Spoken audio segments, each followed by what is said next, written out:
Hello వదినా, నీకు ఈ విషయం తెలుసా? ఏప్రిల్ 15 నుంచి లాక్డౌన్ అంట మోదీ గారు చెప్తున్నారు. అదేంటి నీకు ఇంకా తెలీదా? ఫోన్లో చెప్తున్నారు, టీవీలో చెప్తున్నారు. అదేదో కరోనా నరోకా వైరస్ అంట.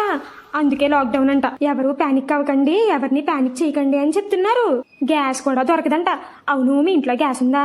ఉంటే అసలు వాడుకోదినా. పక్కింటోళ్ళని ఒక రోజు, ఎదురింటోళ్ళని ఒక రోజుని మా ఇంట్లో గ్యాస్ అయిపోయింది, మీ ఇంట్లో ఒకసారి వండుకుంటానని వండే. ఈ లోపు పక్కింటి ఎదురు వాళ్ళని కూడా ఫ్రెండ్షిప్ చేసుకో. అలా ఒక 4 రోజులు గ్యాస్ కలిసి వచ్చేస్తుంది. నేను అలాగే చేస్తున్నాను. ఇంట్లో కావాల్సిన పప్పులు, ఉప్పులు, కూరగాయలు ఒక 5 నెలలకు సరిపడా తెచ్చేసుకుని ఉంచుకోమంటున్నారు మోదీ గారు. నీకు తెలీదా? ప్యానిక్ అవ్వకొదినా, నువ్వు కూడా ఎవరిని ప్యానిక్ చేయకు. పెట్రోల్ రేట్లు పెరిగిపోయినాయి అని తెలుసా నీకు? ఇక్కడ పెట్రోల్ ట్యాంకులు ఏం చేసుకుంటున్నారు అందరూ మా ఊర్లోని. అదేంటి నీకు తెలీదా? ఇప్పుడు మేడ మీద వాటర్ ట్యాంకులు ఎలాగా, అలాగే పక్కన పెట్రోల్ ట్యాంకులు ఏం చేసుకుంటున్నారు.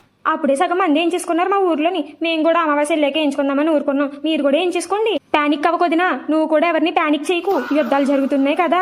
అదిగో మన దురందరిని పాకిస్తాన్ పంపించారంట. పాకిస్తాన్ లో అందరినీ చంపేసి వచ్చేసాడంట.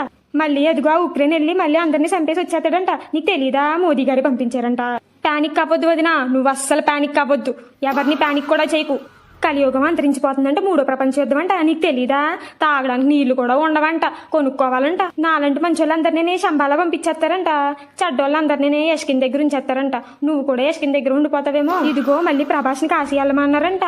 దీపిక పడుకోనేకి నెలలు నిండిపోయినాయంట. కలికి పుట్టేస్తాడేమో, మరి తర్వాత ఏ యుగమో చూడాలి. ఇదిగో ప్యానిక్ అవ్వద్దంటున్నారమ్మా. అవకే నువ్వు కూడా ఎవరిని ప్యానిక్ చేయకు. సరే ఉంటాను వదినా, మళ్ళీ కలుద్దామన్నా లాక్డౌన్. నేనేమో శంబాలు వెళ్ళిపోతాను, నువ్వేమో యష్కిన్ దగ్గర ఉండిపోతావు. సరే బాయ్ వదినా, ప్యానిక్ అవ్వకు.